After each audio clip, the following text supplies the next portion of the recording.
In this video, we're gonna get full information about how to get to level 100 faster. What are the do's and don'ts as a starter we will see. It's basically a noob to pro guide for Clover Retribution. So this is where you will spawn in starting.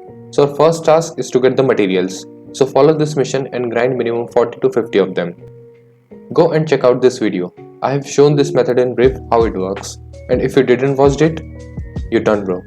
Material storage is good if you want to make weapons fast. Also, you don't have to bother in this hell. I personally feels like I'm in jail or something doing duties as a prisoner. Next, we will hop into the main game. Now before showing you guys the actual level progression, there is something very important for y'all. Our character is based on these traits. In simple, your traits represents your character build. Either it's doing more weapon damage or doing more magical damage, or it's faster or it's tanky and many more. So let's see what those are. So the first one we have is dexterity. This will allow you to do faster reflexes like perfect block, increase weapon damage, allow you to use any weapon. Next one we have is strength. This will allow you to block weapon or magical attacks. More the strength is, more damage or hits you can block. Third one we have is intelligence, which will increase your magical damage. Also, with high intelligence, you can learn some spells earlier than anyone. And the last one is constitution, which will allow you to increase the amount of HP and mana at the same time. More the constitution you have, more the HP and mana you got. As a starter, put your skill points in dexterity or constitution. Because in starting we are not using magical spells that much and our fist or M1 damage is low. So that's why dexterity or constitution is best fit for you all. Next one are these markers. They represent the type of the quest such as daily quests, server events, repetitive quest, blacksmith and alchemist. If you got a quest and you are unable to find its location, then click on this marker and it will show you the direction of your mission via an orange circle. I think this is the enough information about game mechanics.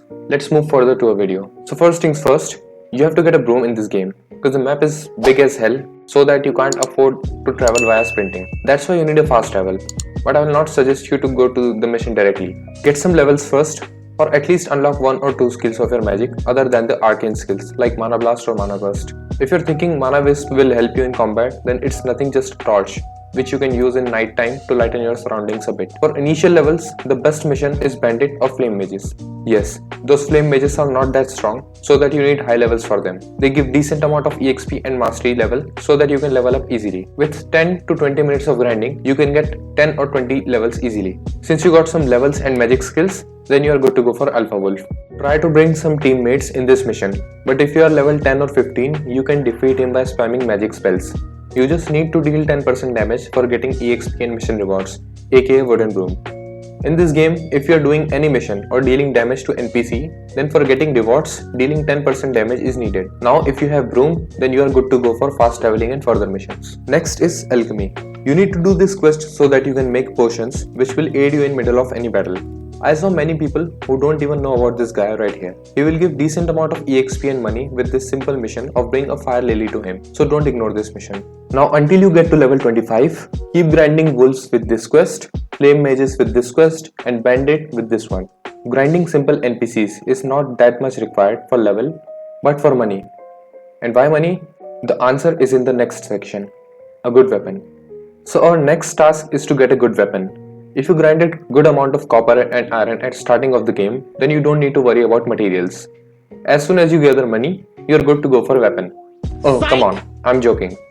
Here's the twist. The success rate for crafting is different for different races. It means for many people, crafting may be failed for more than 3 times. And when crafting is failed, you will lose half amount of your money and materials that you're putting for the weapon. As an example, for crafting old adventurer spear, you have to put 12 iron, 12 copper with an amount of $2 to $50. If the crafting attempt were failed, then you will lose 6 iron, 6 copper and $1125. If you want to craft your weapon in one shot without fail, then get those races who have more success percentage chances for crafting, like dwarf. Believe me guys, this game is racist in terms of crafting items. Luckily if you got weapon, then you are good to go for daily quests. So currently we have 4 daily quests in this game. First is Timbo's Cat, which will give you 750 EXP with 2 daily spins of each category. Next one is Wind Monks, which will give you 950 EXP with 3 daily spins of each category. Third one is Collecting Blue Lilies, which will give you 350 EXP and 3 spins. And the last quest is Golem Raid, which will give you around 1200 EXP and 12 daily spins of each type. Now doing Golem Raid is not simple as rest of the daily quests are. For this, you need to collect 4 runes, Rune of Colossal Worth, Rune of Shattered Earth, Rune of Raging Tempest, and Rune of Endless Challenge. The question is how you will get those runes. The answer is in our next section, Event Bosses. So in this game we have 3 server events which will occur in every 20 minutes. First is Bandit Lord, second is Warlord, and the last one is Wolf Hunter Craftsman. Except last event, first 2 will give you decent amount of EXP and gold. In these events, if you did 10% or more damage to the event boss, then you will get access of their chest or drops. If you did less than 10%, then you're done. In these drops, you will get different rare items like Mana Crystal, Greater Mana Crystal, Supreme Mana Crystal, runes for starting Golem Raid. You can also get some weapons or armors. Sorry, I was gone off topic, but these are the valuable information that you should know. Now let's get back to our level up guide. Since you've reached level 25 by doing all these stuffs, now you need to do this quest of defeating seasoned mercenaries. On level 30, you're able to defeat Venom near Timestone village. You can do it before level 30 as well, but if you're level 30, then you have enough skills to solo him. After this, if you get level 30 magic mastery, then you're able to do this quest of killing 12 seasoned mercenaries again. This guy's quests are very good for upgrading your magic mastery, because he will give you 2 consecutive quests of improving your magic mastery with decent EXP. Next, he will tell you to defeat Ogre near capital. Bring your squad there for ease. You have to repeat this quest of seasoned mercenaries until you are not level 43. Because after that, you have to go to the Clover capital and talk to this guy. He will give you missions of visiting capital and tell you to gather some information about Shadowhand in Clover capital. He will give you 2 quests. First is talk with 5 to 6 people about what Shadowhand's planning to do in capital. Second one is finding the meeting spot for secret meeting. After that, he will tell you to reach out to the Wizard King for next missions. When you will go into the Clover Castle, you will find that Wizard King is gone somewhere. So this guy will give you missions for which you guys need level 47. Near my boy Lancer is there for teaching you spare class. I will come later on to this point. For getting levels fast, we have to do this quest for defeating Wolf Hunters. This quest is repeatable and give you a lot of EXP. It is the best and very short quest for leveling up your character. Now if you have enough levels, then go again to the castle. There he will tell you to defeat some of the Shadowhand goons, which will give you a lot of magic mastery EXP. These NPCs of void magic are strong, so they may take your time if you're doing solo. After this, again you have to grind Wolf Hunters for level up fast. For fast level up your mastery, you need to grind Ogre, Shadowhand and Yetis. Continue the grinding until you reach level 75, because now the next missions are in Tundra. So if you're level 75, then you are good to go to grind Yeti. Go to this guy in Tundra and take Yeti's quest. It's repeatable, so you can do it as much as you want.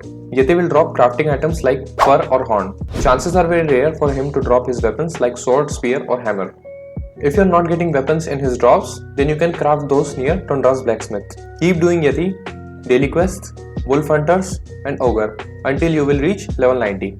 On level 90, you are good to go for dungeon. I'm not showing you the footages of dungeon because maybe video will be too long if I explained in detail.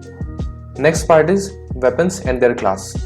So in this game we have 3 weapons such as sword, spear and hammer. Each weapon have their unique speciality. You can use any weapon you want, but you will not able to use their special moves until you will not get a weapon class. For getting each class, you have to do their missions, which will give you mastery buffs in their own way.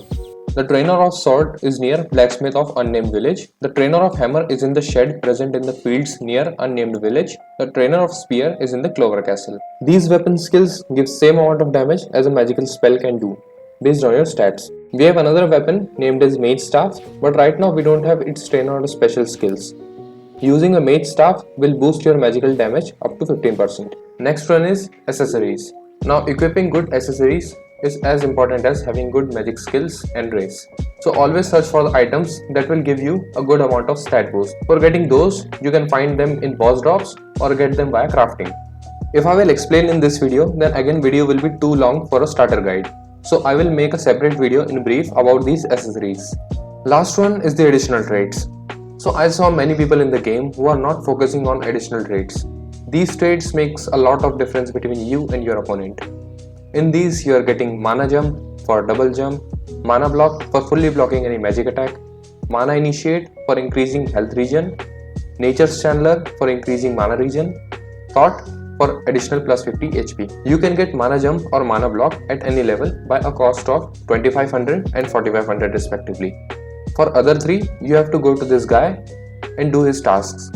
For doing this, you need magic mastery of level 40. He will tell you to get 4 mana flowers for mana initiate and defeating ogre for nature's channeler. In future, we may will see more additional traits. So it's important for you guys to get those for making a better build. Finally, let's see our overall roadmap for level 100. You will spawn on map with level 7. Level 7 to level 10, you have to grind bandits. Level 10 to level 25, you have to grind wolves, alpha wolves and flame mages. After this, weapon crafting. From level 25 to level 37, you need to grind seasoned mercenaries, venom, ogre. Then it's time for additional traits such as mana jump or mana block. From level 37 to 43, you will do capital quests or upper mention NPCs. From level 43 to 75, you will do wolf hunters or upper mention NPCs. Then it's time for our next additional traits such as mana initiate, nature's channeler or thought. From level 75 to 90, you will do yetis or upper mention NPCs. For level 90 or above, you need to do wolf hunters or dungeon, daily quest on daily basis, event bosses for extra level up boost and getting rare items in your journey. So this is how you will jump from level 1 to level 100. If you want me to make further levels guide video, then give this video a number of 500 likes. I know you can do it. And comment down below what you want to see the next in this game. Consider subscribing if you didn't subscribe yet. Peace.